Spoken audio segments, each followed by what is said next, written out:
नमस्कार, श्री स्वामी समर्थ सगळ्यांना। प्रियंकास किचनमध्ये आपले सगळ्यांचं मनापासून खूप खूप स्वागत आहे। आज आपल्या प्रियंकास किचनमध्ये उन्हाळ्यातील वाळवणातील पदार्थ सगळ्यांच्या आवडीचा म्हणजे चकली कशी बनवायची ते ह्या व्हिडिओमध्ये मी तुम्हाला दाखवणार आहे। ही चकली एकही तेल थेंबाचा वापर न करता बनवलेली आहे, त्यामुळे ती अगदी 2 ते 3 वर्ष आरामात टिकते आणि भरपूर टिप्स सहित मी तुमच्यासोबत हा व्हिडिओ शेअर केलेला आहे, त्यामुळे तुम्ही कुठेही स्किप न करता शेवटपर्यंत पहा। आणि महत्त्वाचं म्हणजे आपली चकलीची साईज पहा एवढी आहे आणि आपली चकली फुलून दुप्पट तिप्पट फुलते आणि एकदम खुसखुशीत कुरकुरीत लागते आणि खाताना अजिबात दाताला चिटकत नाही। त्यामुळे तुम्ही हा व्हिडिओ संपूर्ण पहा। रेसिपीला सुरुवात करूया। इथे पाहू शकता मी 1 किलोच्या साबुदाण्याच्या प्रमाणामध्ये चकली बनवायला घेतलेली आहे। तर इथे रात्रभर मी साबुदाणा आपण जसा खिचडीला भिजवतो ना अगदी त्या पद्धतीने मऊसर असा भिजून घेतलेला आहे। रात्रभर भिजवलेला आहे आणि सकाळी चकली बनवायला घेतलेली आहे। तर 1 किलो साबुदाणा भिजून घेतलाय आणि एक 15 ते 20 तिखट मिरच्या मी अशा बारीक करून घेतलेल्या आहेत। हिरवी मिरची आपल्याला जाडसर अशी वाटून घ्यायची आहे, पाणी न टाकता वाटायची। आणि 1 किलो साबुदाण्यासाठी इथे मी 2 किलो बटाटा वापरलेला आहे। बटाटा उकडून साल काढून पूर्णच्या चाळणीने बारीक असा करून घेतलेला आहे आणि चवीनुसार मीठ घेतलेला आहे। एकदम खुसखुशीत अशी चकली बनते पहा। 1 किलो साबुदाण्यासाठी 2 किलो बटाटा हे परफेक्ट प्रमाण आहे। तुम्ही जर माझ्या प्रमाणानुसार जर चकली केली तर तुमची चकली अजिबात फसणार नाही, एकदम खुसखुशीत आणि कुरकुरीत अशी चकली लागणार आहे पहा। तर पुढच्या कृतीकडे वळूया। तर इथे पाहू शकता आपल्याला साबुदाणा जो आहे ना तो आपल्याला असा वाफवून घ्यायचा आहे। तर इथे एक मोठं पातेलं ठेवले जाडबुडाचं मी गॅसवरती आणि साईडला 1 तांब्या मी पाणी गरम करण्यासाठी ठेवलेलं आहे। हे पाणी आपल्याला लागलं तरच आपण वापरणार आहोत, पण गार पाणी अजिबात वापरायचं नाही। तर या पातेल्यामध्ये मी 1.5 कुकरचा डब्बा पाणी गरम करण्यासाठी ठेवलं होतं। तर या पाण्याला छान अशी उकळी आलेली आहे पहा। आता त्यामध्ये आपल्याला आपण घेतलेलं चवीनुसार मीठ घालायचं आणि परत एकदा ह्या पाण्याला छान अशी उकळी काढून घ्यायची। मी सांगितल्याप्रमाणे जर तुम्ही चकली केली तर अजिबात बिघडणार नाही, त्यामुळे तुम्ही हा व्हिडिओ शेवटपर्यंत नक्की पहा। आता या पाण्याला छान अशी उकळी आलेली आहे मिठाची। आता यामध्ये आपण बारीक करून घेतलेली जी हिरवी मिरची आहे ना ती घालून घेणार आहे। आता तुम्हाला किती तिखट चकली आवडते ना त्यानुसार तुम्ही मीठ आणि मिरच्या घेऊ शकता तुमच्या चवीनुसार। आता ह्या मिरचीला छान अशी टाकल्याच्या नंतर उकळी आली की आपल्याला साबुदाणा जो आपण भिजवलेला आहे तो घालून घ्यायचा आहे।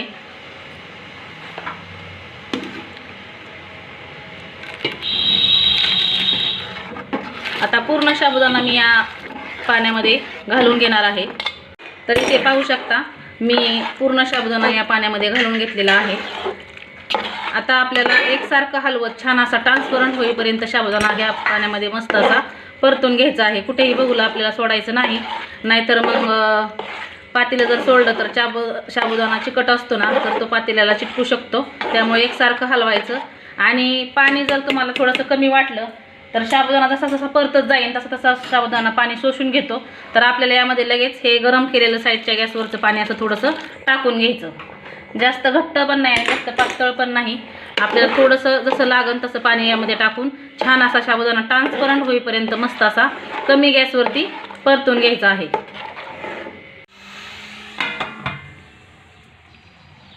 तर इथे पहा मी झाकण ठेवून 15 ते 20 मिनिटं मिडियम गॅसवरती थोडं थोडं पाणी टाकत छान असा साबुदाणा हा मी असा परतून घेतलेला आहे। पाहू शकता एकदम मस्त असा ट्रान्सपरंट साबुदाणा आपला झालेला आहे। तर मैत्रिणींनो ही एक महत्त्वाची टिप्स आहे।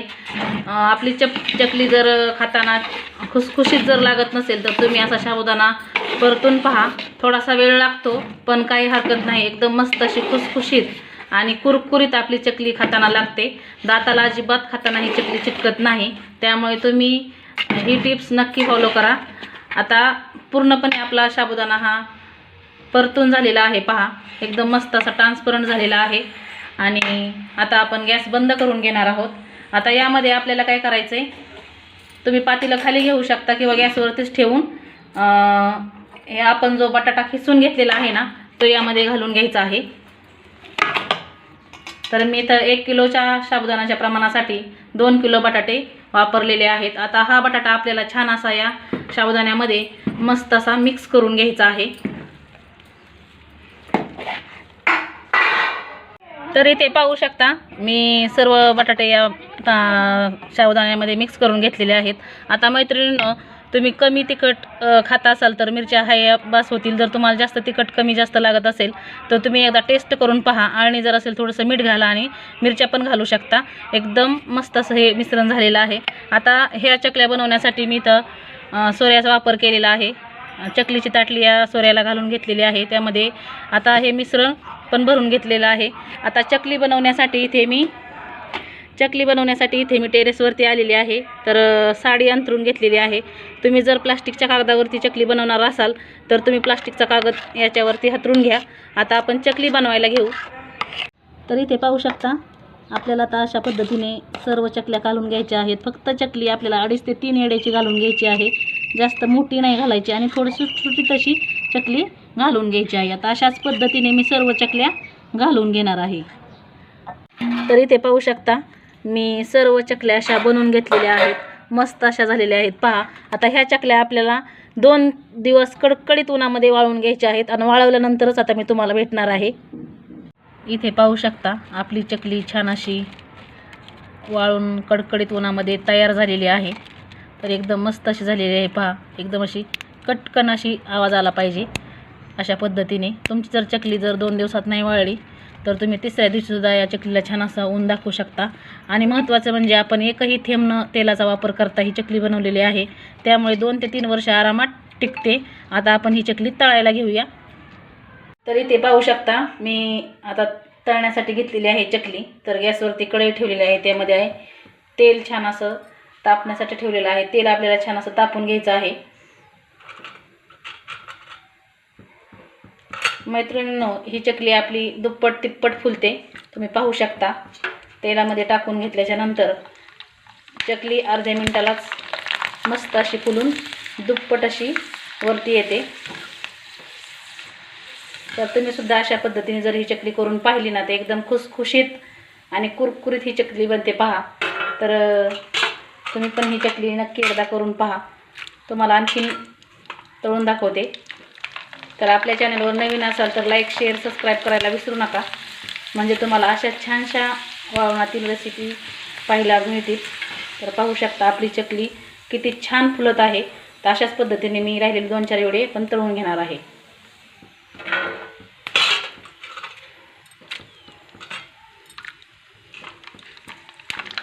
एकदम वयस्कर माणसं सुद्धा ह्या चकलीचा आस्वाद घेऊ शकतील. इतकी सुंदर ही चकली आहे पहा.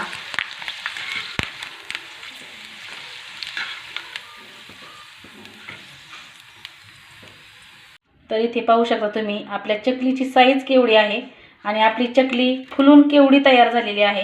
तर एकदम मस्त अशी चकली बनते पहा. तर तुम्ही एकदा माझी रेसिपी नक्की ट्राय करून पहा. एकदम खुसखुशीत आणि कुरकुरीत ही चकली लागते पहा. आवाजावरूनच तुम्हाला कळत असेल. तर तुम्ही ही नक्की रेसिपी करा आणि माझ्या चकलीची रेसिपी तुम्हाला कशी वाटली ती कमेंटमध्ये नक्की सांगा.